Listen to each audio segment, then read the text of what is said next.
welcome to Film Strip. These podcasts are spoiler-filled as we discuss the plots, characters, and themes of the films in review. All content used or discussed in these podcast episodes is the property of the respective owners and used under the Fair Use Act, Section 504, C2, Title 17. Welcome to Film Strip. I'm Lindsey. I'm Ron. I'm Jay. And we are excited to welcome back to the show Misty and Kendall of the excellent horror podcast, Two Girls One Crypt.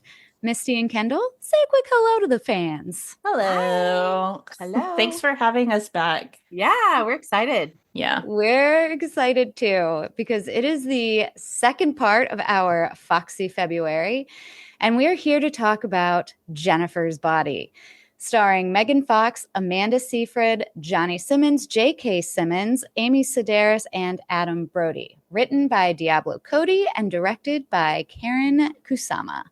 Released in 2009, it grossed over $31 million at the box office and has achieved a cult status through the years. So, already welcomed you back, Misty and Kendall. Again, so great to have you. Let's talk about Two Girls One Crypt first, real quick. What's going on? We have been going strong-ish for about a year and a half now. Yeah. We just did a whole franchise episode of Scream that we just released that episode. So we've just been having a great time talking about horror movies. Yeah, our next episode we're covering Alfred Hitchcock movies. So we're talking 4 of his films, and I'm excited about that. We're recording that one tomorrow. So yeah. Very cool. Yeah. That Scream episode is excellent with our mutual friend Anthony from Tis the Podcast and all the other things he does. But yeah, that was a good time. Anthony's definitely your Scream head. Oh, for sure. Yeah. Well, let's get some backgrounds on the movie. Jay, why don't you kick us off?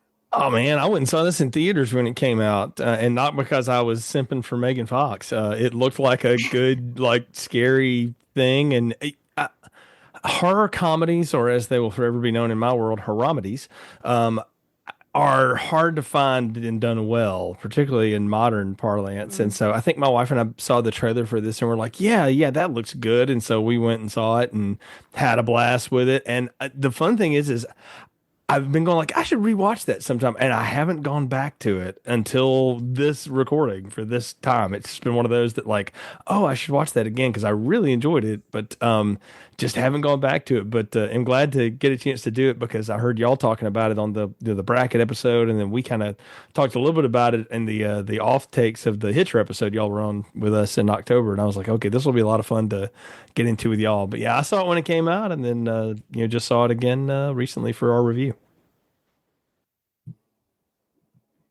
Awesome. Misty or Kendall? I don't remember when I first saw this movie, but I think Kendall has a similar story. The first time I saw this movie, I don't think I quite got it. I definitely didn't feel the same way that I feel about this movie now. It's grown on me. It's evolved. This is definitely a second watch, and I love it type thing. Mm-hmm. But yeah. Yeah, I was a huge Megan Fox fan because of Transformers. And so when this came out a couple years later, I was excited about it, but I never saw it in theaters. I guess at the time I didn't realize I liked horror, or maybe I didn't. So when I finally saw it, I think I liked it, but I think I wasn't, like Missy said, I wasn't sure what to think of it. Or maybe I was afraid to say I liked it because it had such a reputation at the time. But the more I watch it, it's one of my top 3 favorites. I love this movie. So, it just gets better every time you watch it. Yeah, and I feel like we've talked about that before on the Bracket podcast, especially. Yeah. They really didn't market this movie very well. No. It did not hit the mark. I really enjoyed Juno when it came out. That's also written by Diablo Cody. And I thought the script was just sharp and witty, and I was excited for something else. And so I was just really excited for this. And I think she did a great job, even if it's different, I think she killed it again. Oh yeah. Ron, what about you?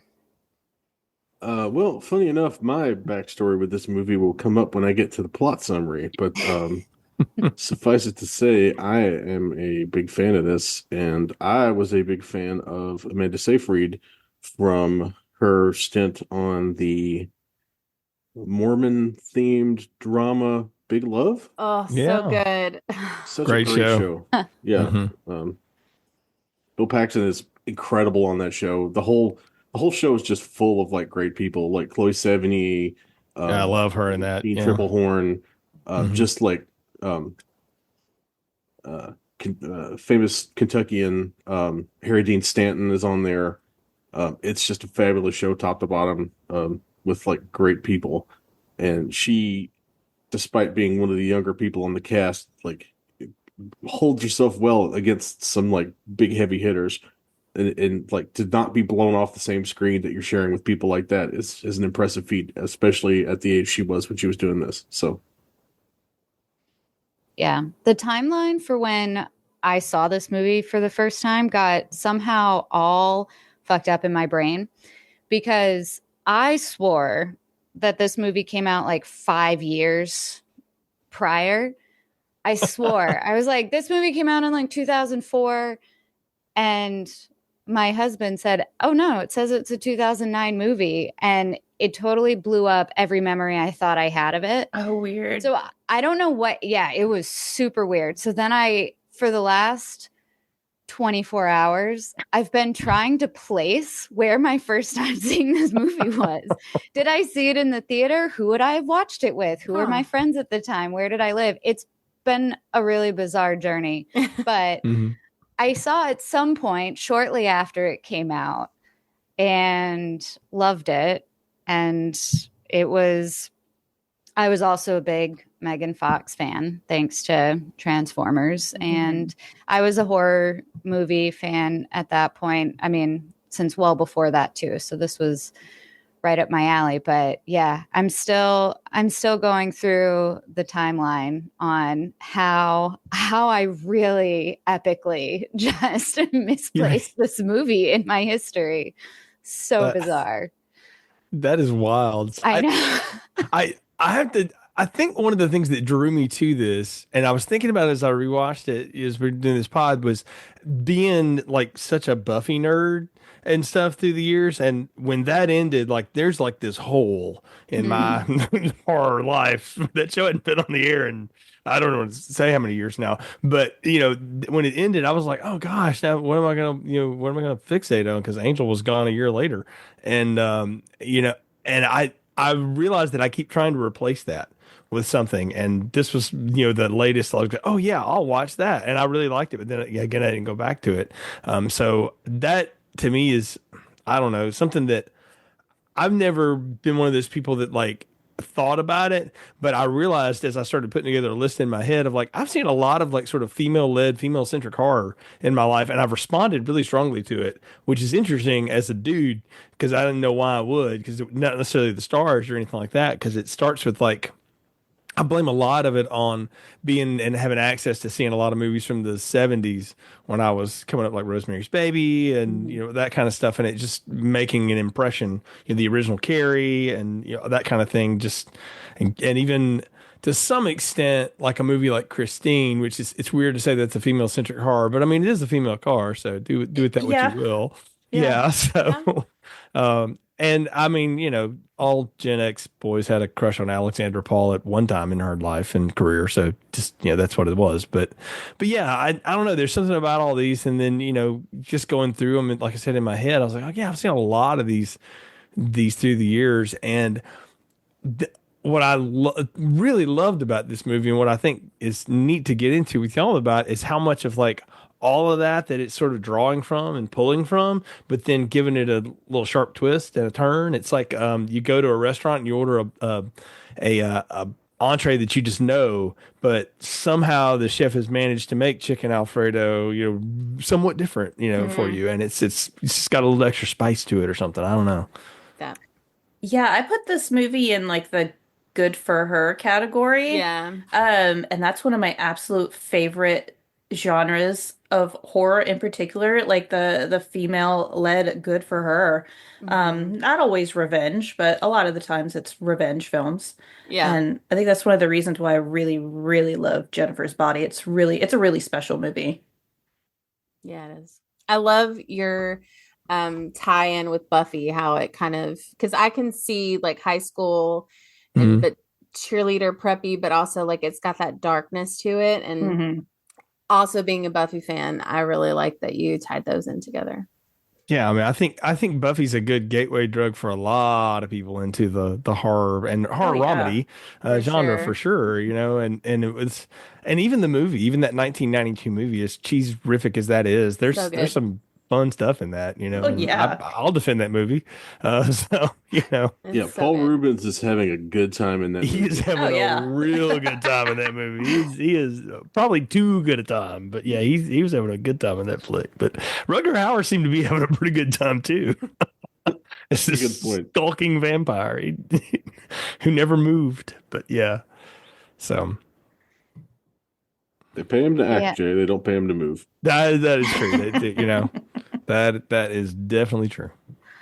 And Kendall, I think you mentioned the scripting of Juno a little bit. I thought the scripting, I had totally forgotten. There are some savage one-liners in this movie. Yeah. And it is Jennifer has the best lines. She does. Yeah. So good. and she just nails the delivery on all of them. It's such a beautiful thing to witness. Mm-hmm. It's so great. Truly. Well, before we get too far into it, Ron, why don't you hit us with a plot summary? Well, this isn't actually going to be a traditional plot summary because in a review that was published on September 21st, 2009, I reviewed this movie for Den of Geek.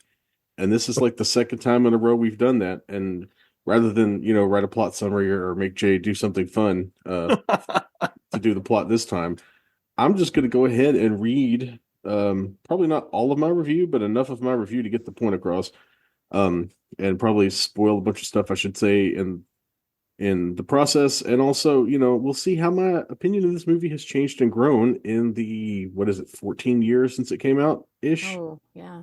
16 and a half. Mhm. Yeah. Oh, Wait, God. No, that's not that's not right, Jay. 2009 to 2025, my friend, is 16 years. that's So 16. Well, it's not That's- September yet, so 15 and a half. Thank you. okay, all right, fine. It was shot in 2008, but whatever.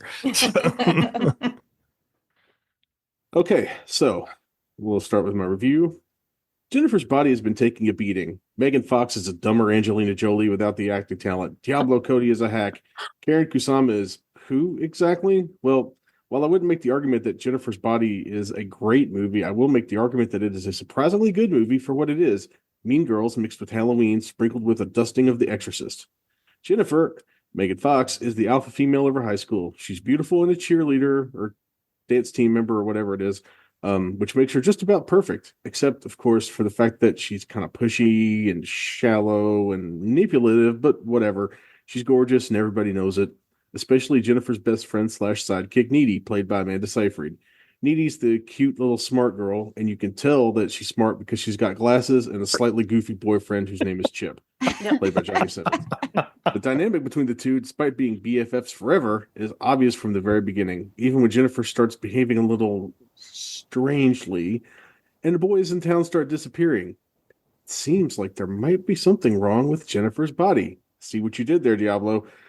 Diablo Cody seems to be getting some serious backlash here after her success with Juno. Yes, she's still the same person who mines her past for her female teenage heroines. Yes, she's still madly in love with her own dialogue, which can make Kevin Smith's films seem terse and naturalistic at times. However, despite all that, she does manage to capture some realistic teenage-sounding witticisms when she's not trying a little too hard.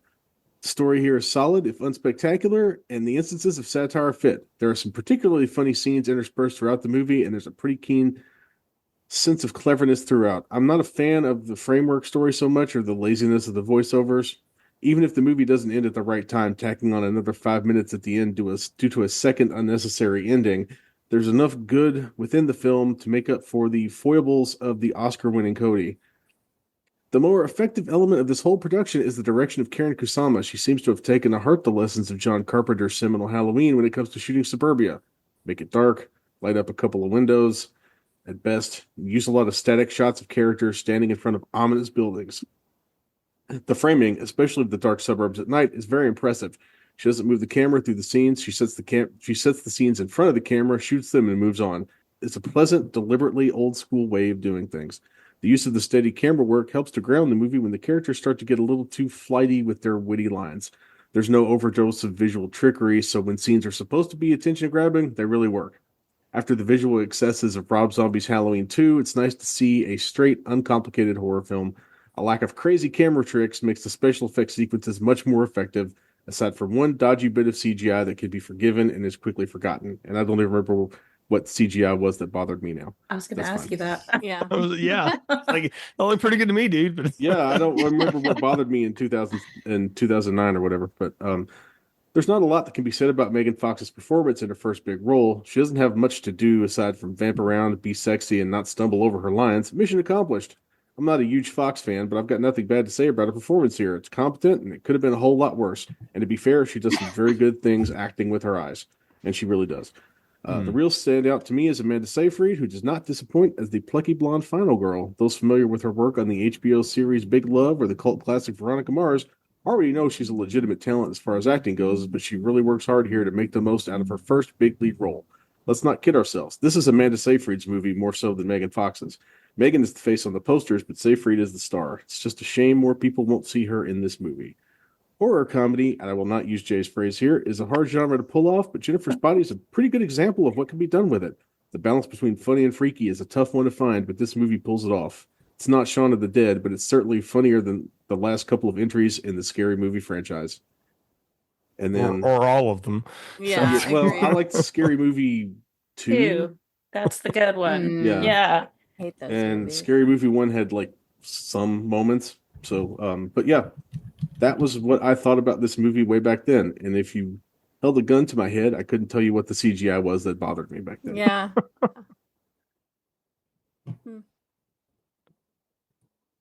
So You were pretty fair to it back in the not the, day. not the so. traditional Yeah. plot summary, but I thought it was fun because, like, in our last recording of Transformers here in Foxy February, I had also reviewed Transformers, and then I did not read it on the air because I was horrifyingly embarrassed of my own words. But today I was like, you know what? I'm nice to this movie. I'll just go ahead and do it, and I don't say anything too stupid. So. No, it works. It totally does. So. Do you feel similarly now? I feel like I actually like this movie more now than I did back then because I feel like we talked a little bit about the marketing of the film and how it did not market the film effectively It or was correctly. awful. And Yeah. it sold a completely different movie than what it actually was. And that's And I feel that's like- from the studio. What Yeah. studio put this out?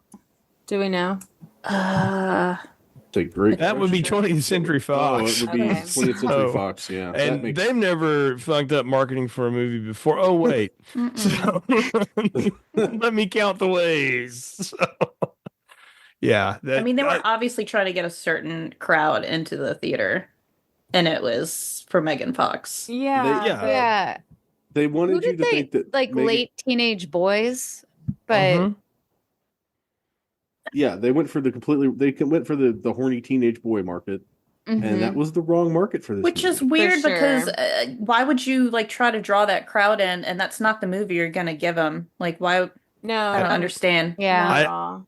Clearly, again, studio folks don't even watch half of what they have anyway. True. They just look at it and go like, "Oh yeah, we've got the sexy girl from Transformers. We're going to make Exactly. that happen." And then that. I mean, look, the whole cover of the thing is wrong. Like the poster's wrong. It Oh shouldn't yeah, be two of them. 100%. Yeah. Yeah. You know, Mhm. but because it is, I mean, both their names are on the byline, but there's just one person, and that's Yeah. the first problem. I'm like, it really should. I mean, you were right, Ron. This is Needy's movie. It is. Jennifer's just the vehicle for a lot of it, but The this body, is, I you mean, might say. yeah. Well, I mean, yeah. I mean, it's the whole thing. Yeah. Is I mean, it starts. The framing device is Needy telling you is in the mental institution and telling you Right. sort of how she got there, and Yeah. that Yeah. tells you immediately like, oh, this isn't even about Jennifer. I mean, it is, but it's not. Yeah. Well, there is a hand coming out of the desk in this cover art. I don't know whose hand it's supposed to be, but there's a second person in there somewhere. I thought that was just supposed to be like the succubus. The demon thing, or maybe. one of the hands of one of the dudes. It's a human hand, but oh, then probably a body that looks like a boy's hand. It does look like a boy's hand. Yeah. It's like one of the boys she chewed up and spat out, literally. It's what's the foreign exchange student she kills under the cover. Oh yeah, that poor guy. Yeah, the one who escaped the fire and then got eaten. Yeah, so that's I had forgotten that like the inciting incident is they go to the thing and like the Great White incident happens. I completely forgot about that too. I was like, holy God, I totally forgot they borrowed that, and I was like, oh gosh, that's dark and twisted, but also like genius and stuff. Yeah. And I was like, oh, okay. I had completely forgotten that I knew like there was like a band tried to sacrifice her, and that was sort of the joke of like you have to the old Crossroads situation, but it's not enough just to sell your soul. You got to have somebody else's. Right. And the twist of like, what if you don't sacrifice a virgin? What does that mean? Well, this is now we know. Yeah. I don't know, man. Cabin in the Woods said we do with what we have, so I don't know. I kind of questioned that logic, but either way, it kind of worked. They did get some success. It worked for them until it didn't. Until Needy showed up for the, as Ron put it, the unnecessary epilogue. But I don't know. I kind of feel like the epilogue was necessary. Yeah, I loved it. I always forget that it has like 3 endings almost. You know, like you think it's going to end in the pool, and then it doesn't. You still have like 2 more scenes, 3, 2. Yeah.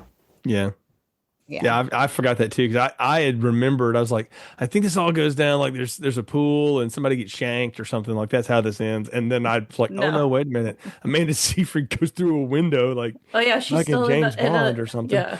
So and then she goes on a murder spree. Love it. Yeah. Mm-hmm. I think that at the time I was kind of mad about the sequel, the obvious sequel setup of that scene. Like they thought that since Megan Fox was the hot property, they were going to make enough money off of this to do Jennifer's Body too, and Needy's Revenge or whatever they were going to call it. But didn't Diablo say that she's still open to a sequel? She is recently. She just needs funding. She could do it.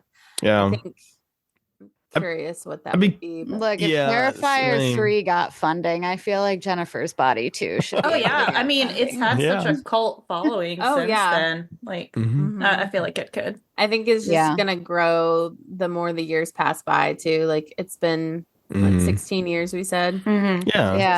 Like, it's one of those that, like, when they do resurrect it, because they will, everything eventually does.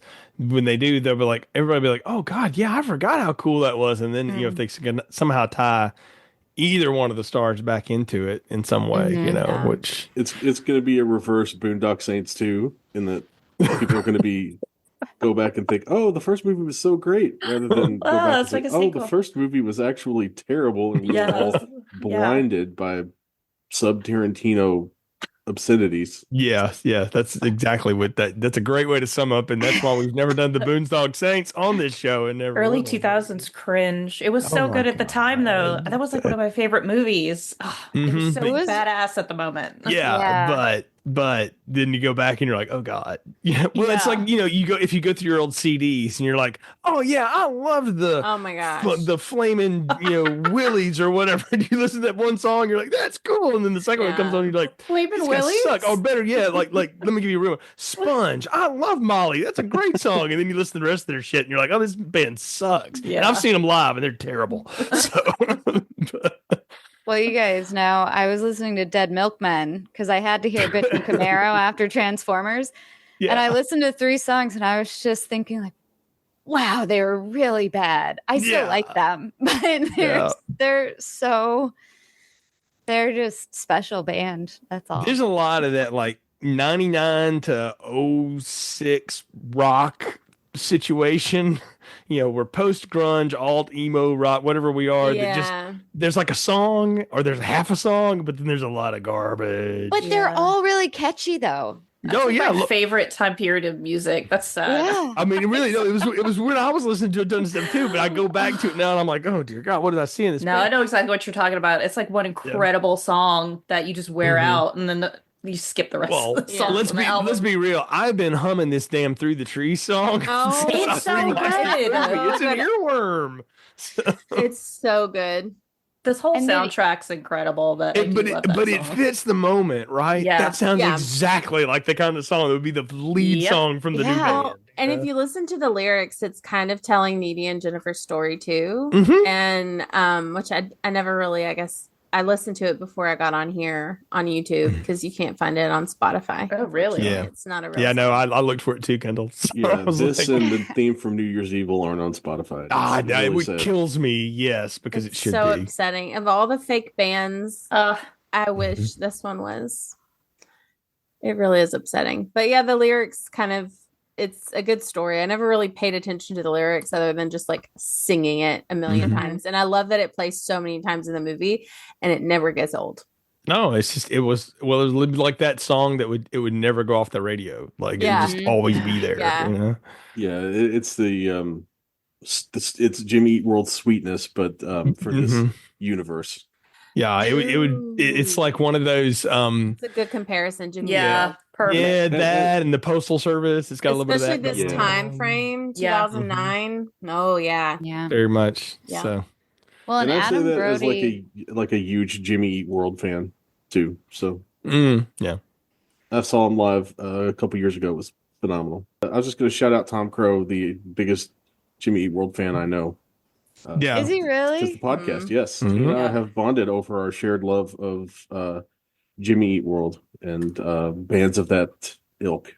Awesome. I'll always think of Adam Brody on the OC. Oh yeah, yeah. Seth Cohen. Which and that show always had like the best bands of the time, like the best indie bands. So that soundtrack for that show was always so good. That was the era of shows when that became the thing. Like Buffy started that with all those indie bands. And then Angel didn't really have the bands on so much because that was a different vibe. But you had that, Veronica Mars, which was like, what if Buffy was a private detective and didn't like deal with the occult?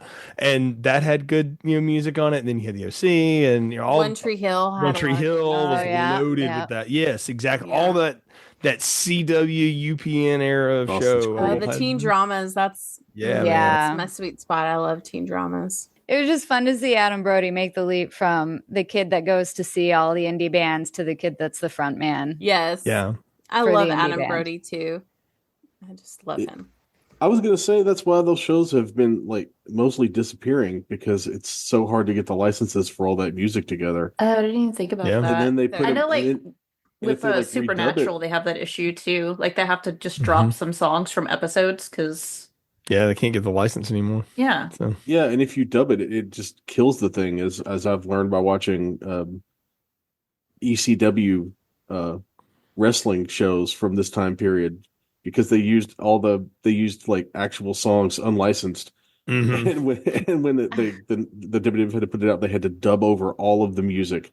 Yeah, you can tell too. Like it's bad. It's not a great dub job. They dub over the music and the crowd noises and sometimes the talking of the announcer. And it's just like it'll be like, oh look, here's the Sandman, and he shows up and he's got a beer in his cane and he's like smoking a cigarette, and then and all you hear is this like this generic fart rock or whatever. Well, I mean, I just reviewed RVD versus Jerry Lynn, the very last one, and you can tell the music in that is not what was happening in the fucking Hammerstein. But generic fart rock. I know the Flamin' Willies. That's a great Flaming Willies album. Generic fart rock. Oh, but the Tragedy Boners, they were the best. Oh my gosh. But no, you're right in that you circle back to the marketing, right? It's like, let's bring in all the teenage boys in a movie where they're going to be one, worthless, and two, completely slaughtered. Yeah. Like I want to talk a little bit about Chip, though. Johnny Simmons, no relation to J.K. Simmons. I didn't know that until this podcast, but I did look it up because I recognized that face, and I was like, that's actually one of the most like real teenage boy like Yeah. things I've seen. Like I was like, I thought the same thing. Like he's he not a bad feels like a dude. real He's- person. He's just a dumb boy. He really does. You want to like him, and then you don't. But and then you don't he's kind of like him, and then sweet you do. and innocent, but really stupid and He's says kinda some stupid. dumb things. Realistic. Yes. Yeah. Like he told her he could see her front butt, and I was like, "Shut the hell up!" Yeah, I know, right? Like, don't tell her what to wear. Their whole You love won't. scene is the most realistic teenage So love scene awkward. I've ever It seen. I really was like, is, though. That's Yeah. right. Okay, I'm not. They we're not- really, they really stretched for the realism on that one. They I love really that. went for it. Yeah. Yeah. And I love how like he's so he's a teenage boy, so he's just so wrapped up in his own head. That Yeah. He's like, oh, I'm sorry, and it was like, oh god, dude, chill out. You But he's know? likable. Yeah. Yeah. But you're like, oh, Chip, you're a dumbass, but you're Yeah. also kind of nice. You did buy the $12 orchid. Right. And he's like 17. Like we have to excuse all of it. But look, we don't stop dragging our knuckles, dudes, until we're at least 27. All right, Yeah. so 17. Let's we're drag that out a bit. I was like, that's generous. That is right. generous. Yeah. Let's. I speak Span only the from my years a bit more. own knuckle dragging experience. Okay, but I did think he was there was a stupid sweetness to him. That's the way I'd say it. I thought he was so well written. I yeah. loved it. I loved his character. Mm-hmm. And he's a cool drummer in the band. Yeah. Right. Yeah. Not the lead singer. In Well, a- that's what I like love, in a like, we were marching introduced- band. Yeah, Is like- he in like- a marching band. He's Yeah, not in an because actual- Jennifer's in the flag corps. Yeah. And is like having, cheer sex with Needy in the stands there that gets called out by her Asian friend. for Uh-huh. that. What'd she say? You're so lesbian gay? Lesbian. Yeah, or something like Yeah, that. I was like, lesbian. wow, okay, yeah. But Rude. that energy and that kind of snappy dialogue, that's like Bring It On, like the original one. Like that Yeah. felt Yeah. kind of like snap, snap, snap thing. And I was like, okay, yeah, I get it. That's the same sort of energy, and I dug it. It was funny. The script in this, the witty banter, the funny comments, it's not too different than how Mean Girls was. And Mean Yeah. Girls was praised Yeah. for all of their little isms, all their quotes. I Mhm. still quote that almost every day just because it's so quotable, so many different ways. Yeah. But Jennifer's Body, I really just feel like we said the marketing, no one saw this movie at the time, but I feel like those who loved Mean Girls would like this too. Oh, 100%. And I mean, I was the demographic. I think I was 16 when Mean Girls came out. So I was 21 when this came out, something like that. So it's just grown up Mean Girls watching this, or slightly older Mean Girls watching But I this. feel like part of the problem of the reception that this movie got is people were just like I think the Diablo Cody backlash was very real, Yeah. Mm. and I feel like that hurt this movie a lot. Yeah. And I feel like the other one, Tina Fey, head writer of SNL, she's got the Lorne Michaels machine behind her. Oh, yeah. I feel like that bought her enough goodwill to get away with Mean Girls in a way that they couldn't get away with Jennifer's Body. Mhm. Plus, clearly the studio knew how to market Mean Girls, Yeah. and Yeah. they clearly didn't know what the hell to do with this movie. I would also say that like the rocket ship of Lindsay Lohan at that point in her career, Megan Fox was a star, but she was not that. Like You're Lindsay Lohan very was- right. Yeah. Was that- Anything she was in would have gotten seen. Yeah. That's very true. And the fact that when you saw the trailer, it was a good representation of the rest of that cast. You saw Rachel McAdams being a badass, and you're like, okay, I'm down for that. And you saw Yeah. Lacey Chabert being goofy, and you saw Seyfried being goofy too. And Uh-huh. this is going to be fun. And then little did we know that gave us Lizzie Kaplan, who's amazing to this day. But but yeah, I mean that whole dynamic was the same thing that like what the Breakfast Club did for that bunch of people, it did for that group of actors too, in a lot of It ways. really So did. yeah.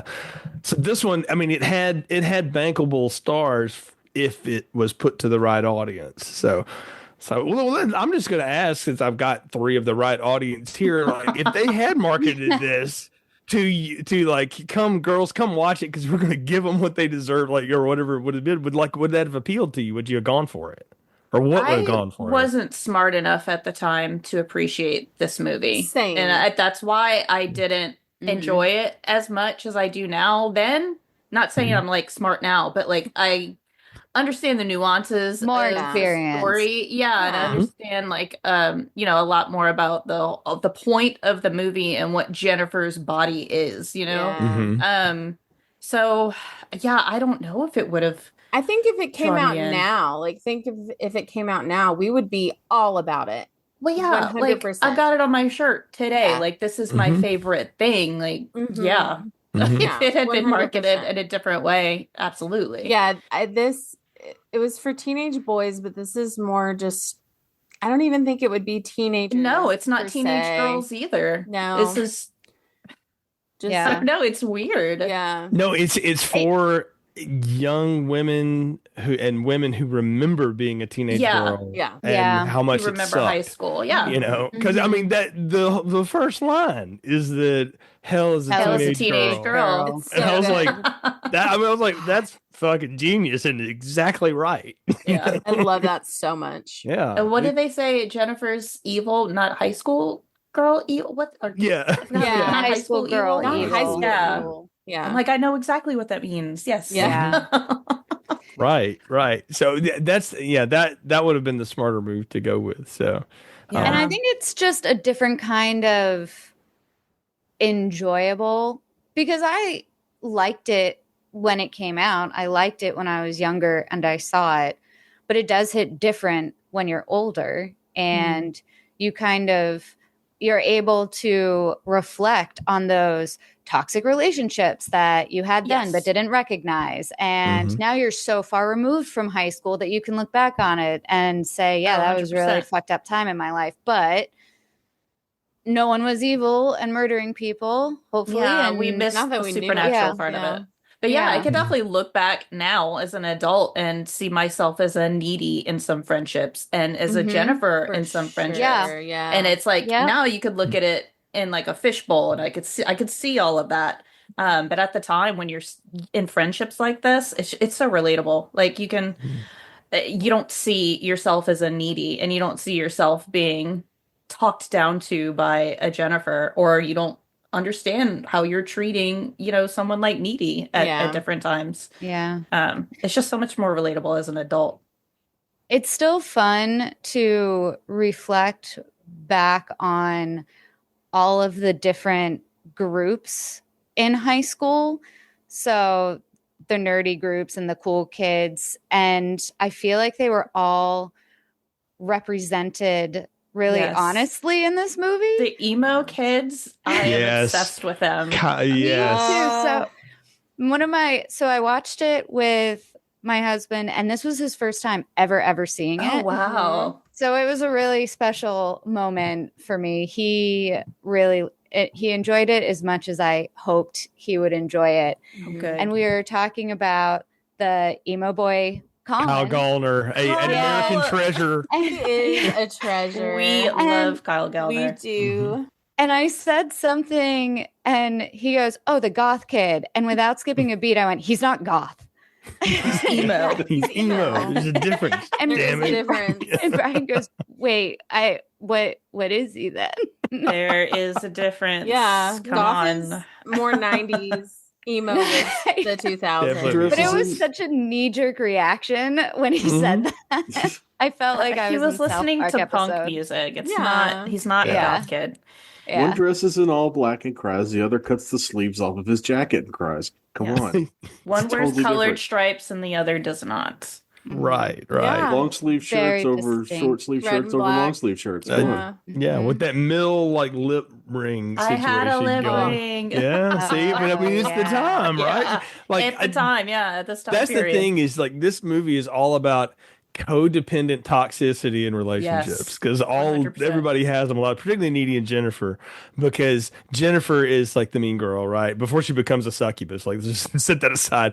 But Needy also like props all that shit up for her too, and sort of like covers for her when she doesn't have to. She just does. Needy's just enamored with her. I mean, this is a small town, and Jennifer's practically a goddess because she's just stunning, and she chose Needy. And so Needy feels like, ooh, the queen chose me, you know? Yeah. Sandbox love flash. Yes. Yeah. Sandbox love. They grew up together. Yeah. So I understand it. You know, it sucks. It's a very toxic friendship, but at the same time, it's very genuine. Like they genuinely love each other. Yeah. And I don't know, it's really sad to see it kind of disintegrate in a way. I always thought so too, that the scene where she kills her is just it's heartbreaking. Sad. Like she felt like she had to. When she rips the BFF necklace off, I was like, oh dang. It was almost like she depowered her with that long enough to stab her. Yeah. All her humanity came back when she pulled the necklace off. Yeah. So sad. Which you have to like. I didn't ever catch that. I caught it this time, and I was like, they could have set that up a little bit better, because like when Jennifer finally tells her like, here's how I was sacrificed by the band, you know, the shitty band we went and saw or whatever. I wish there had been a little bit more to that besides what we got, which was them singing 8675309 and stabbing her. Like that kind of sucked. Every time I watch this movie, it's almost like I'm waiting for that part where they sing to her. I don't know why. It's just so stupid. It's such a scary moment. And then they just start singing this song to her, and she's like, "What the hell?" And then they sacrifice her, and it's but that is some of Megan Fox's best acting. 100%. I was about to say that. So believably terrified. This is probably her best acting just in general. The whole movie, but that scene in particular, like I get genuinely I mean, like I put myself where she is because she plays it so well. I feel the terror. And well, she'll tell you it's her best role and it's her favorite role. And you can tell, like, she put in a lot of work in that, and it's good. I mean, because she has to go from being the witty mean girl, right, to genuinely being afraid for her life because she's traumatized. All these people just fucking died in front of her, and then she gets in a van with some randos, and you know, she doesn't know what's happening, and then she really doesn't know what's happening when they start. That's the other thing too, is that they undercut that moment though with all the cheap comedy. With they should have like really gotten into the. I didn't need him to go full Chucky, you know, do a Dimbella and all that shit, but they needed to do a little bit more with the incantation to make that believable, I think. So yes, I just recited the Chucky thing. I've seen that a lot of times. So you put me down for Child's Play if y'all want to. So I'll write it down. Yeah, but no, I mean, really, like that. I wanted that to be a little more.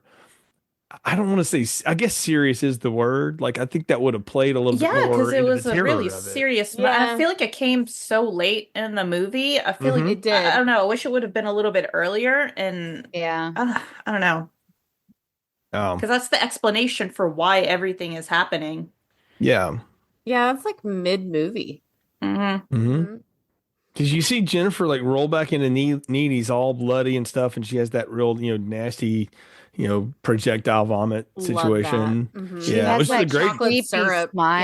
Yeah. Also, the CGI, that could have been the bad CGI. That could have been it. Ron. It was chocolate syrup and CGI. I think that's what the problem was. I think that's the scene that actually did it for me. Now that you mention that, I feel like that was the one that was like, you know, they did it better in 1970 whatever for The Exorcist. Come on, guys. Truly. Surely you could have just got that vomit pump from your back lot. Whoever owns that vomit pump, you could have bought it for the weekend, and you know. I bet Ellen Bernstein burned that fucking thing. Probably. The minute that movie was over with Linda Blair, because they were both ready to kill the director at the end of that. Rightfully so, by the way. Speaking of toxic relationships. Yeah. So that guy's whole life. But anyway.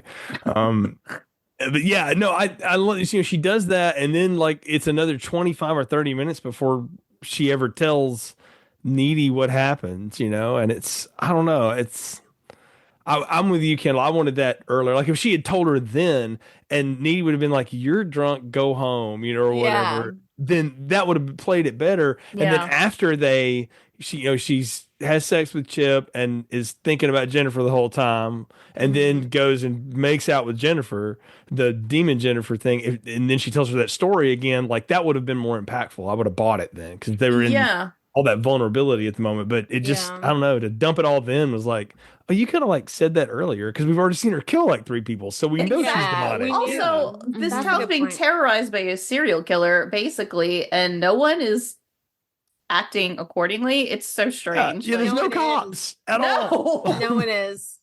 They're just J.K. Simmons is just sad and just let it out, kids. Always mourning.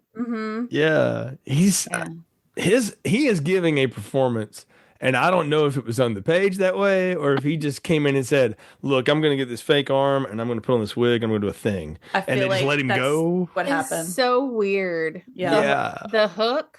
Like and the voice, it was a choice. Yeah. Yeah. He just went for it. I feel like he decided, you know what, I'm going to come in and have some fun. Yeah. Because I'm still, I'm possibly just coming off of Oz at this point, so I'm playing this like Shakespearean level evil guy. I need some fun in my life. I can't just be an evil Nazi forever. I have to also be a goofball. And I feel like, this. Well, that was him in those Spider-Man movies. Was him? I was thinking Spider-Man. Yeah. Maybe he was like, you know what? If you think that's big, I will go even bigger in my next movie. but slightly weirder. So, definitely. But you know what though? As a relatable point, everybody had that one teacher in high school that if you think back now, you're like, that was the strangest person I ever knew. Why was that person allowed around children? 100%. Yeah. I had a teacher that would like sleep in the classroom sometimes after school because I worked after school every day, and I ran into him one day in one of the classrooms, and I was like, "What are you doing here?" He's like, "Oh, I'm just taking a nap." I was like, "Oh, okay, that's weird." Okay, I hope you exited stage left very quickly. Oh, hell yeah! So I was like, "I'm gonna turn this back off. Goodbye." I got a weirder one. Senor Tucker, my Spanish teacher, his beloved dog passed away, and he had it taxidermied into a headdress that he would wear to school sometimes. A headdress. Awful. Yeah. Wow. I'm like just the also top thinking of it was the dog head, and then like the body going down behind him. Stop. I'm not making this up. I also think Senior Tucker could be the opening band for the Flamin' Willies, but God. he had when the same thing happened to his cat, he had it made into a pillow. What the hell? Okay, that's wow. He knew a really good taxidermist, I guess. Yeah, he was good friends with Norman Bates. Apparently. I was gonna say, right? Serial killer. But like he wasn't creepy. Like he had 2 very normal children. I don't know how, but can you imagine them riding to school with him going like, God, Dad, please take the dog off. Leave the headdress at home. Yeah. Just drop us off in the corner. We'll walk. So, yeah, that was definitely that. I can get past the taxidermy. I understand that, but putting it on your head as a hat, bringing it out in public, is like, to school with children. Right? Yeah, like there's lots of. At the time, everyone was just like, "Oh, Senor Tucker, he's so quirky, so silly." Nobody even thought anything of it. That was just you're just taught to accept what adults do. Like, yeah, that's totally normal behavior. Can I ask what kind of dog it was? Do you remember? It was some kind of shepherd, I think. Oh wow! It's like a big-ish dog. Big dog. It was probably like 75 to 80 pounds when it was like alive, I would think. Oh. It was pretty big. So it's horrified every minute this story passes.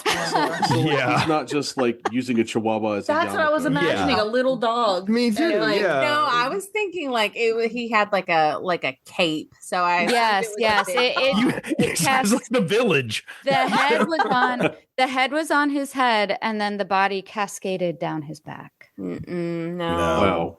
Negative Ghost Rider. I'm calling the police, like right now. Yeah, retroactively. Yeah, today. I call the RIPD on that. I didn't have any teachers that were that weird. That's some next level weirdness. Like did have a teacher whose daughter was murdered, and the story became a Lifetime movie. But Oh, wow. yeah, Oh my God. like she'd met some guy online back when that was a dangerous thing to do, and like he ended up getting a bunch of life insurance on her and threw her off a cliff. Oh my God. Yeah, and the police worked with my teacher, and she got him to confess and like on tape, and crack the case, like basically herself with mild assistance from the cops. That is a Lifetime movie. Oh my Yeah, God. it is. Like one of the good Wearing a ones. wire. Yeah, I'll have to if I can remember the movie. I used to know it off the top of my head because it was so strange, and I did seek it out and watch it. Of course, Ron, we might have to movies break out unauthorized just for that. Honestly, Jay, that was one of the things I wanted to cover when we started doing our brief mini sideshow foray into our sideshow of Lifetime movies. Yeah, unauthorized. It was called. Look it up in the archives, people. There's some banger Lifetime movies. Oh yeah, especially there are from the '90s. Yeah, I think the milk carton. I think we started with one of those Tori Spelling cheerleader murder ones. So we went highbrow right out of the gate. So yeah, we started out with the Texas cheerleader murderer. We did classic. We did one of the Mother May I Sleep with Danger. Mother May I Sleep with Danger. Yes. Oh yeah. Yeah, that one. Yeah. We had a whole plan to keep doing these, but then we got derailed because they're hard to track down. These that was at the time they were hard to get. Like we would have to just catch them when they came on, and now they have like their own, of course, streaming service, like every other damn thing. But yeah. Well, speaking of derailed, good catch. Yeah, good one.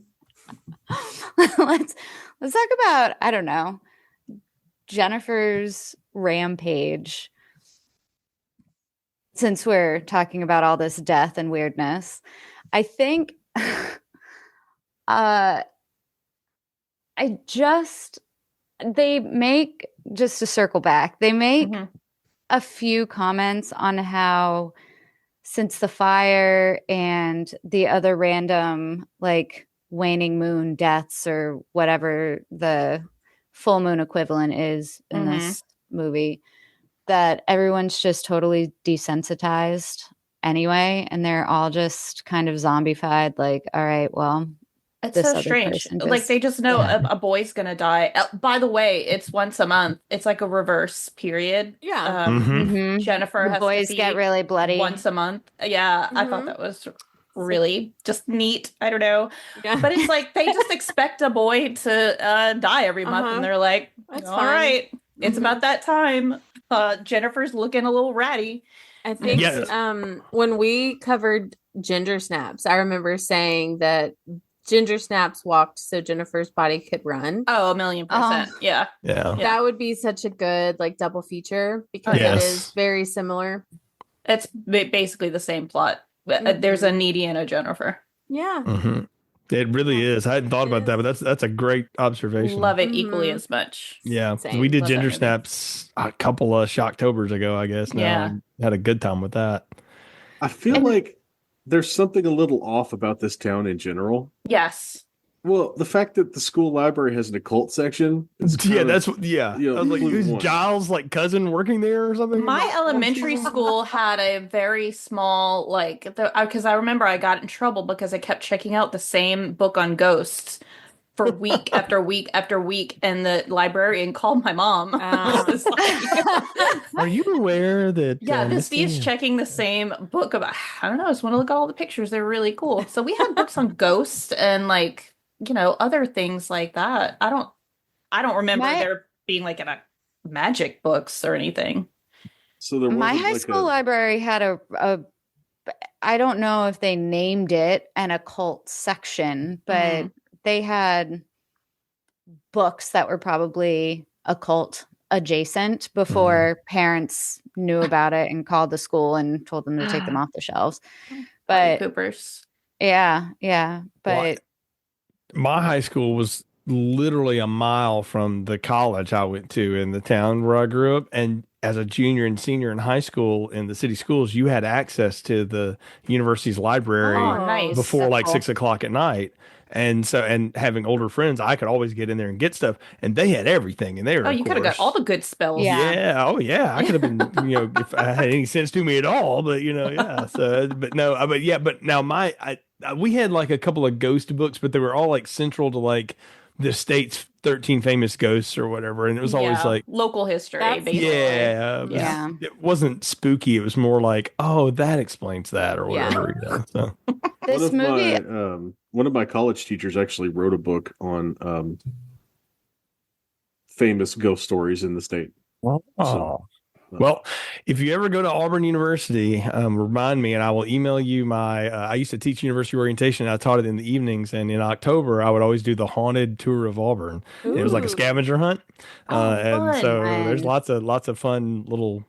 It's more of like fun and quirky stuff than spooky stuff, but there's a few little things. Every college has one of those stories. So if not more, I feel like a lot of these boys die too because they are just so profoundly horny. Yeah. yes, they do. I mean, that's a default though. Megan Fox is throwing herself. It's Megan Fox, Yeah. number one. Yeah. Mhm. But they're also all vulnerable, emotionally intelligent boys. Yeah. Like Mhm. the football player who's thinking about him mourning his Yeah. friend. Poor Colin. I can't even think about him. It makes me so sad. And then Chip, I mean, we've very sympathized with him. Like she's Chip. targeting vulnerable. She's not like being a vigilante. She's not taking out shitty boys. Yeah. Which I think kind of bothered me. I think that's what bothered me when I first watched the movie was, I could have gotten on board more with the killing. Yeah, if she wasn't killed shitty guys. Yeah. Well, I was going to ask you, like, I agree with you, Misty, up until Mhm. the very end. I feel like she picked out Chip because she was trying to get at Needy. Yeah. point. Well, that's why she picked Colin too, because Needy, Yeah. like not liked him, but she liked Colin, and she was Yeah. like, "Oh, okay." Yeah. I mean, we've already said this whole movie is about Needy.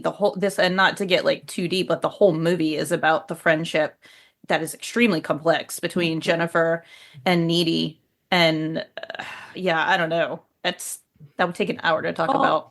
I think it's obvious that Needy was like in love with Jennifer as well. But do we think Jennifer was in love with Needy, or do you think she just? I think Jennifer is just so lonely and seeking something so deep, and I think like her picking Colin and picking Chip is her way of getting Needy to stay with her. Yeah, I think in some weird way, Yeah. Like she toxic needs pull, to be yeah. wanted. Yes. Yes. Yeah. First and foremost. And you hear, Needy lays out for like, these guys would have known she wasn't a virgin since junior high. Like Needy knows everything about her. Yes. Like literally she does. I read that somewhere earlier today. Like the movie is called Jennifer's Body. Everybody knows Jennifer's body. That's what she's known for. But Needy knows Jennifer Exactly. as as Jennifer, and doesn't care about her stigma or her reputation or. Yeah, to answer your question, I think Needy does love Jennifer. Mhm. She doesn't understand it and doesn't know how to process it exactly. Yeah. But she does, and whether that is more than a passing fancy, or if it's something deeper, hard to tell when you're a teenager, even as a teenage girl, something know this kind of stuff, right? I think it speaks on like just the how intense friendships are when you're that age, because you're not quite old enough for romantic relationships in like a serious way, but your friends are so close, and like it's almost the same type of relationship. Like you got to put that love and like that obsession somewhere, and that's that's definitely what they're doing. And the way they both know how to express it, like Needy's much more emotionally intelligent than Jennifer. Where Jennifer only knows how to use her looks to just get by. Or her manipulation to get Needy's attention. Yeah, or she says it in the bar. Like she's like, I can go get drinks, she can flirt with the bartender. I'm gonna play Hello Titty with the bartender. Hello Titty, that's what it was. Yeah. So. And I don't know if you noticed, but when she said that behind the bar, the bartender was Diablo Cody. I did not notice that. Oh, okay. Okay, so that's interesting because with that being uh, obviously, I feel like I'm about to quote James Bond from Skyfall. What do you think? What makes you think this is my first time? Like, I feel like Jennifer has tried out a lot of stuff that Oh, Needy yeah. hasn't yet, and Yeah. Needy wants to, but hasn't Needy's done just, that yet. yeah, Needy loves Jennifer because of her, that was the word I'm looking for. Self-esteem and like her, like, just words are They're escaping me right now. codependent Oh, on yeah. each other. Mhm. For sure. Yeah, well, I mean, Jennifer needs Needy to tell her, no, you're not a bad person. You're a good person. You're smart. Yeah. You can do more of this. And Needy needs Jennifer to sort of be that id that she can't be. Go and do all this stuff so I can live vicariously through all of Yeah. it. Yeah. And then even to the point, after she becomes the succubus and all that stuff, and she figures it out, it's like, well, I mean, I don't know. Do they kind of deserve it? And the truth is they Right. don't. But They she don't. has that conversation with herself. You could tell her like going like, oh, maybe it'll be okay. Like Yeah. a demon once a month and it's okay. I'm not killing people, I'm killing boys. Yeah. Yeah. That was a great line. So that's good. But I love that, and it's a repeating theme. Like Jennifer's whole thing, like, I'm gonna cross you out, and like that's felt so Mean Girls. It Like to go through the Yeah. yearbook, cross and all out that. Needy. Cross Yeah. And so that was funny to me, and just I don't know, that kind of dialogue and stuff works about this. But I thought you mentioned something, Kendall, that I hadn't thought about before. But like as Jennifer starts to like get haggard or whatever, that's when like it's time for her to feed again.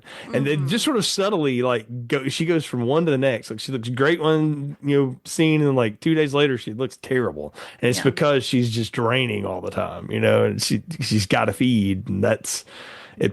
It becomes that metaphor for like the friend that's hooked on something that's bad for him, but you don't want to tell him. Yeah. Right. Yeah. So you're going to help them get the fix, whatever it might be. Do you And also after she gets like, stabbed, Yeah. after she gets stabbed, and the I don't know what you would call it, the haggard look just leaves her face, and she looks angelic and beautiful again because she's no longer a She's succubus. no longer, she's not exorcist anymore. Ron, what were you asking? I was gonna say, do you think one of the reasons why Jennifer starts to turn into the monster form, so to speak, which between feedings when she's getting hungry, is because it's kind of tapping into some awareness that Jennifer might have that, I'm not going to look this way forever. This ride is going to come to an end sooner rather than later, and tapping into some sort of fear about, well, who am I if I don't have my good looks? Yeah. Yeah. I mean, that's title of the movie. It's that. Yeah, I think we said it before. It's Jennifer's body. That's what she is. Like that's all anybody knows her for. I think she's terrified of not having that. Is Jennifer aware of that before she becomes the succubus? I think so. Yeah. I think she's very aware that she is used by everyone. She takes advantage of it for sure. Yeah. I mean, these girls are seniors, right? Like, so this ride is coming to an end in this town, at least, because because she's the queen bee in this little bitty town, this little high school. But they're about to leave, and what is she gonna have? She's not gonna have Needy forever. Yeah, and Needy even makes a comment like that was before you needed laxatives to stay skinny. So we know that Jennifer's very. She was the snowflake queen. Yeah. That was 2 years ago. 6 years ago. Yeah. But I mean, when they're starting to be real with each other, it's like, whoa, I love that whole scene. That Me whole too. Exchange, the thing at the pool is great. Yeah, when Needy's finally honest. Well, they're both being honest with each other. Yeah, true. At that moment, and that's what makes it fun, is that they finally get to that point. And you mentioned too, like the way she looks when the demon goes out of her and she's killed or whatever. There's also this look of incredible like relief. You know, like too bad mom ran in at that moment because she actually saved her friend. Yeah, because I mean, we do cycle between like Jennifer being her actual real. Like I feel like the succubus does not literally come up until it needs to feed. Like Jennifer is herself, so she's still like aware. Yeah. That something awful is going on. I think she does feel incredible guilt It's like she's just living with it. Like she's lived with that same insecurity all this time too. Now it just manifests. Yeah, physically, true. Yeah, which is I think is the point. You know, it's like, what if your insecurity started manifesting in the most violent way possible? You know, and the damage it would do. Could you as a person continue to lie to yourself enough, or rectify it in your own mind, justify your own existence enough to do this when, you know, like she says, oh, I'm just chewing up boys or whatever, but like in a sense she's been doing that since junior high. Oh, of course. Right? Yeah. Oh yeah. So at some point that there's consequences for that, you know. Yeah, you're right. And psychologically there's a ton of damage being done like that. And so that's the thing that I wish I was in this is, like, she looks like she has a pretty nice home. Her mom seems to be pretty well put together, but like, what's so shitty about her home life? Like, got to be something, right? Yeah, I didn't add up, especially because her mom came in at the end and Like cradling her. actually care that she died. And Yes. Yeah. yeah, Like Needy's mom is like just trying to get by there, but Needy's like, I get it, mom. Like, you're working hard. It's cool, you know. And you see, and the like, there's all the mom. You notice there's no dads in this. Yeah, like, I did. Flip has a mom that. and a Strange. sister.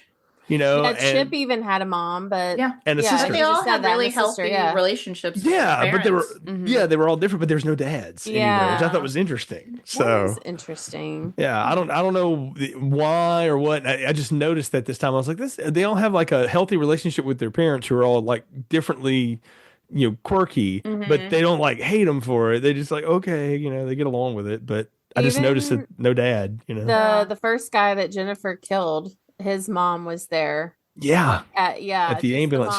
There's no dad. Yeah. And I'm like, there's no dad of the football player. Like, I just got to watch the Breakfast Club. So like, that's like a thing. I'm going to think about this forever now. That's such a weird thing. Huh.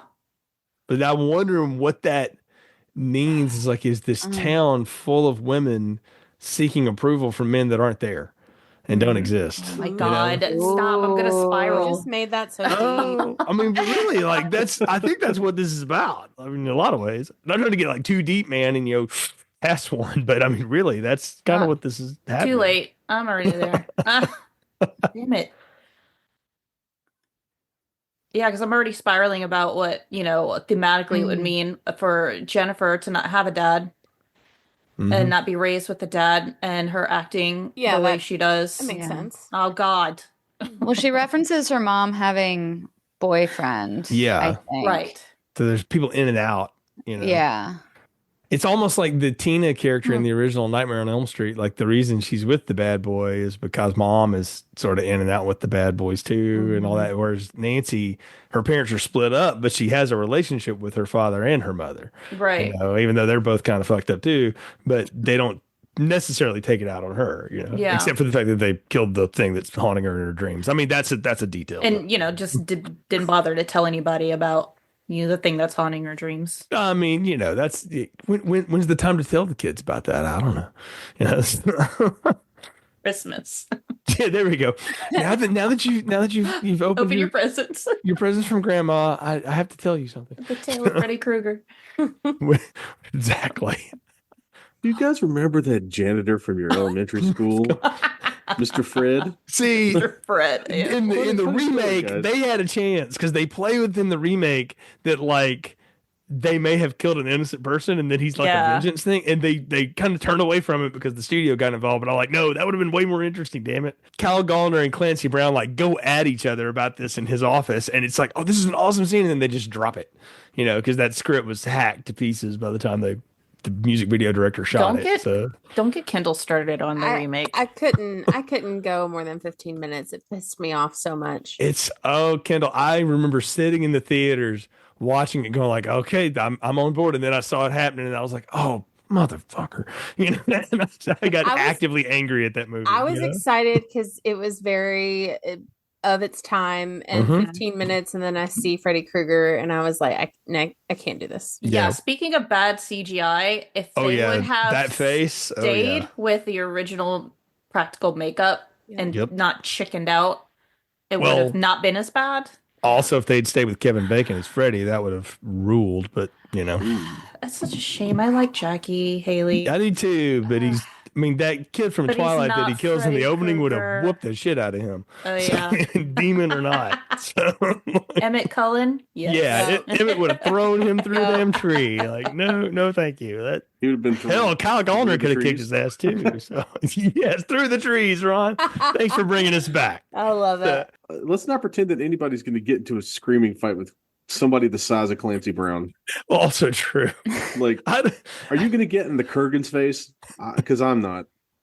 No, I mean, Sean Connery tried that and it didn't work out too well. So, even Christopher Lambert knew to took it easy.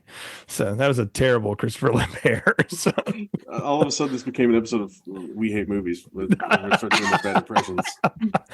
If only we could do impressions like those guys. Okay, I had a question about the showdown at the pool house, right? Because, and I know it's not the ending, but it kind of comes off like it's the ending. How did y'all feel about that Chip got the death blow on Jennifer? I was kind of like, kind of Needy should have done that, And she does later, but I don't know. How do y'all feel about it? Yeah. I don't know if it bothers me that much because it's not like the death blow. It's like the weakening blow, I guess. I don't know. I feel like it was Needy's fight to fight, and stupid Chip, had a, I don't know. Well, I feel like it ties back into the thing about Chip being kind of dumb, but also kind of a sweet guy. Mm-hmm. Yeah, He just wants to do the right thing. He's going to rush in. Yeah, he's going to do the right thing. He's going to rush in. He's going to be the hero. He's going to, save the day. And he gets killed. And then down on the floor, Yeah, because I if it were Needy, it would have been a heart shot because she knew that that's where it had to go. Oh, true. Because he didn't listen to her. Yeah, and so that was a really cool pool net just right through the gut, and then she pulled it out. Oh, yeah. I bet she was going to go the other way and just keep pushing it. That would have been really neat. Ooh, yeah. But I mean, Needy still gets the killing blow. She still gets the shot to the heart. Like, I don't. Oh, she I don't know. does. If it would have happened at the pool, it wouldn't have been as satisfying as it happening in her bed. Yeah, very ripping the necklace off. intimate. Well, I think you're on to two things there. And Ron, you brought it up. Chip's being just sweet, stupid guy to run in. So what does he do? He does what every sweet, stupid guy does. I'm going to run in with my magic pole and finish this problem. And that's nothing to Jennifer because she's like, whatever. Like the way she just blows it off. And he's dead for it. Right? And then when Needy goes to attack her, I mean, there's she's straddling her in the bed. She's, she makes a very reference that I'm not going to use right now about the box cutter and what. I caught that and I was boxes. Like, damn, So okay, but that's smart. That's good because in that scene that works, and you're right. There's something better about that than the pool shanking. And if it had happened at the pool, it wouldn't have been as, like you say, not as intimate. It's not as real because I mean they had made out in Needy's bed and now they're going to Jennifer's bed for the final. Yeah, it's almost like replaying the same scene. Oh yeah. But Needy's in control this time. Yes. She's not vulnerable. She's catching Jennifer when she's vulnerable, or the succubus. But there were some great lines right before too. Jay, you brought up, and I love do you buy all your weapons at Home Depot? Yes, that's great. I love that. But I mean, it's also like a practicality to it. It's like, what would she have access to? Yeah. Other than like a kitchen knife. Yeah. What's she a rusty box cutter? Yeah, exactly. Might as well. So. And we wouldn't get the line if we didn't have the box cutter. Exactly. Yeah. Which is it's great. It's a great piece of comedy. One of my favorite lines of the whole movie. So Butch. Yes, exactly. Yeah. It is. I mean, again, Megan Fox is giving a hell of a performance the whole time. She delivers every line perfectly. Well, I mean, Lindsey, you said it. This is way more Valley Girl than like the little thing she was doing in the Transformers movies, and it's funny. So that she's more this because this is like supposed to be in New England, I think, or something like that. So or Pacific Northwest, one or the other is in the corners. Is it? Well, J.K. Simmons kind of has like a Minnesota accent. Is that it? Yeah. Okay, maybe it's Midwest then. I don't Yeah. know. I just know it was north and cold, and there's I mean, lots of water involved. It is he had some Minnesota. weird Is choices. Minnesota? Minnesota. Okay, so Yes. Minnesota. A town called apparently Devil's Kettle, Minnesota, Mhm. Okay. So it's a That's real right. town. They do which say that is at the beginning. actually a state park there on Okay, the see, shore of Lake Superior. I was gonna say this is actually a real place. I'm learning things because I did not know that. So that's really We cool. come with facts. See, I on like this it. podcast. Telling you, it's good. Somebody did their damn research. So Yeah. And did you know that if you get a bite or scratch from a succubus and live, apparently you get some of the demon powers. Yeah, but Right. just some. She Yeah. gets some interesting ones. She can doesn't have to levitate. feed. She's a Yeah. kicker. She's a And she kicker. can, she can levitate. She can blow through a window and She has like At a super prison? strength. no Yeah. alarm go off at all, so she's Yeah. invisible Yeah. too. So. Yeah. Yeah, but is she like, does she still have like the same succubus curse? Does she have to? that's what That I was don't think unclear. so. Yeah. I don't know. Yeah. I mean, who knows? Because she would have had to, Doesn't matter. then she would have had to kill and feed at the The prison. Yeah, the whatever asylum. institutions Mhm. she's in. Yeah. Yeah. So, Or I mean, guess or she not. would have fed on low shoulder before she cut them all to ribbons and right. No, And she round them didn't. and stuff. She's. So. I was thinking about this today. I've never thought about it before. I always assumed she was in the asylum for killing Jennifer, but she probably Oh, she was in the blamed asylum for killing everything. all of it. Yeah. Yeah, I all never of it got thought of blamed on that her. before. She's the serial killer Yeah. in Mhm. their eyes. And I never Yeah. thought of that until today. She's the Henry Bowers of this little town of it. Like She she has to is. take the fall. So Box that's- cutter and all. Right? Yeah. Yeah. So well, okay, she finds the Bowie knife, that the guy's using the thing. And I was like, Yeah. I really kind of wanted her to use the box cutter again, but Yeah. I mean, that seems like At you this got if you point, got to if- finish her move, you don't change Yeah. it. Damn it! That's your know, weapon now. You Yeah. can't have another one. You've chosen your final move. You can't have two. Right. Well, there's always something poetic in it coming full circle, and the killer gets killed by the weapon. Mhm. Well, yeah, they dropped that whole thing like when you drop things down that whirlpool, like they don't know where it comes out, and when she Yeah. finds that knife, like there's all that like scientific little rubber bars. Yeah, dropping it's in like it, the too. lady in the lake. Yeah, Yeah. it's a little bit of that. Yeah. So, but I don't know. It's I guess it's fine. I mean, it's tacked on as hell at the end because I mean I don't know why she looks up at the camera. I'm like, that would be the last thing you would want to do. You would want to cover everything you could about your face, unless you Yeah. just Right. don't care. She doesn't care. But yeah, She clearly. is no shits. Yeah. Yeah, she's gonna get caught. She's about to kill the biggest band in She's gonna kill basically Maroon 5. Minnesota. Maroon Yeah. Like, 5. yeah. Oh, They got Yeah. that from Maroon 5. Yeah. Do you want to be a local band? You want to be Maroon 5? Maroon 5. So, the guy's like reluctantly like, fine. There are too many indie bands, and we're all Mhm. cute. It's true. Just true. sweet little peanuts.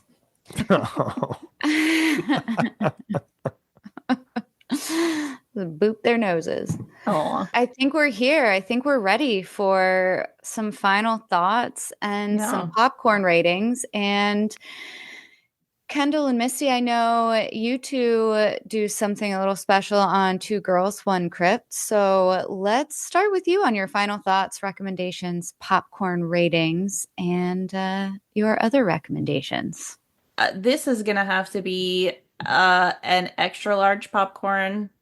I think I said the same thing last time with a free refill or two. I don't do butter on my popcorn, so I won't do that. I love this movie a whole lot. And like I said, every time I watch it, I love it more. And I don't know. As far as recommendations, I have 2 book recommendations. The obvious one is going to be My Best Friend's Exorcism by Grady Hendrix. I feel it's the exact Perfect. same vibe as this movie. 2 best friends and a bit of an evil spirit coming in between them. And then my other recommendation is Bunny by Mona Awad. a bit of Mean Girls meets The Craft. And yeah, they're not killing people, they're killing boys. Excellent book. Recommend both. Kendall? Love that.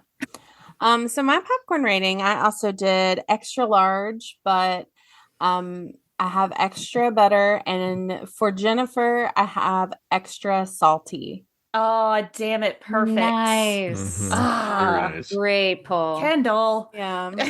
So good.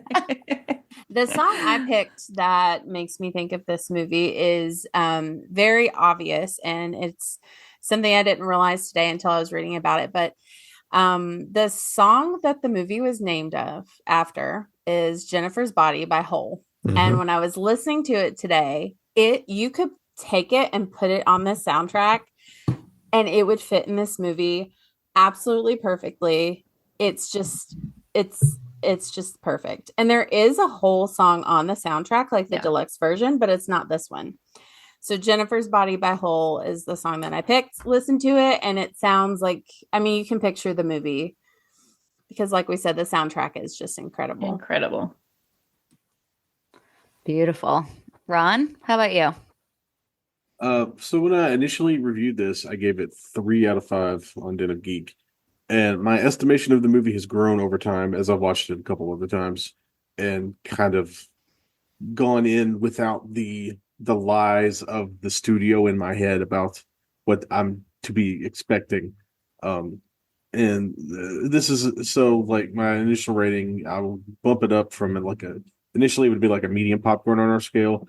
I'm going to go for a large popcorn with extra butter. I like the movie theater butter popcorn, but add some of that good flavor seasoning salt to it. Yeah.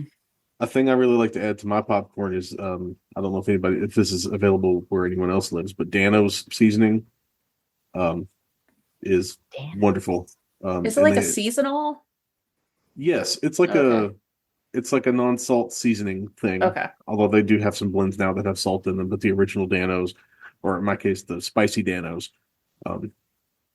is delicious. And a great edit of the popcorn, because the first time I ever had it was sprinkled on some popcorn to try it in an in-store thing. But anyway, large popcorn, great movie. My estimation of Megan Fox in this role has improved since before. Although I did say a few nice things about her during the initial review. Amanda Seyfried is still like the boss of this movie, and like the one who's carrying this movie. And it's one of those things that it did okay. It didn't make the money that it probably should have, and it didn't make the money that everyone was expecting, and it didn't turn these two into superstars, and it probably should have. But yeah, large popcorn. Jay? I mean, it's definitely large popcorn territory for me, and you got to crank up the tunes of the early aughts to your best degree as you're eating your popcorn with a good dash of Tabasco. It's got a little hot sauce to it because this has got a lot of that going. But no, this is a lot of fun. Like there's just so much to glean from, and then if you want to like go dive down the old rabbit hole, you can with this and let your mind just ride that roller coaster. There's a lot there. And I think, like you pointed out, Ron, in your review, there were people that were just sort of kind of over that from the writer. They were just going to take it out on her, which is really shitty, but it's Hollywood. And in later time, like you realize, like, oh no, there's a lot of stuff going on in this. It's I using the music metaphor again, it's like coming back to an album from your favorite band that like people liked, but they just didn't get over the moon about. But years later, you go back and listen to it, and you're like, oh damn, there's some good stuff on there. Like y'all need to revisit that. There's more than just that one hit that everybody played to death. So yeah, large popcorn with hot sauce and a lot of fun, and definitely one that I will put in a more frequent rotation than 16 years. I promise you that. Yeah, it hits different as an adult. So or as more of an adult than I was when I saw it originally, I guess. So if it's been a while since you've seen it, I would absolutely recommend going back and giving it another shot. I'm going to stick with Misty and Kendall on this one, since we are the best target audience, I think, for this movie, and give it an extra large popcorn drizzled with succubus chocolate syrup all over it. Good And call. maybe good call. maybe a little sea salt on top. We'll Mm. get some salty chocolate I like on that Hell yeah. popcorn. Well, that is our show, Misty and Kendall. Tell folks how they can follow you and the Two Girls One Crypt podcast. Yeah, you can follow us on Instagram at Two Girls One Crypt, where we try to post a little more regularly and have some fun stuff. But you can find our podcast wherever you listen to podcasts. We like to say that we are a podcast for the horror fan or the horror curious. If you like to listen to spoilers but not actually want to watch the movies, we're the perfect podcast for you because we do spoilers of all of the gory stuff and the good stuff and the bad stuff too. So check us out at Two Girls One Crypt. Excellent. And you can find and follow us on social media at Filmstrip Pod, where we share announcements about upcoming shows as well as other fun content. And don't forget to subscribe and share the show. Bonus points if you leave us a positive review. It helps other people find our podcast, and it does make us feel really good about ourselves. Until next time, thanks for listening to Filmstrip. Thank you for listening to Filmstrip. You can find more episodes on our website, filmstrippodcast.com. The Filmstrip theme music is produced and performed by Frozen Lake 121. All content used or discussed in these podcast episodes is the property of the respective owners and used under the Fair Use Act, Section 504, C2, Title 17.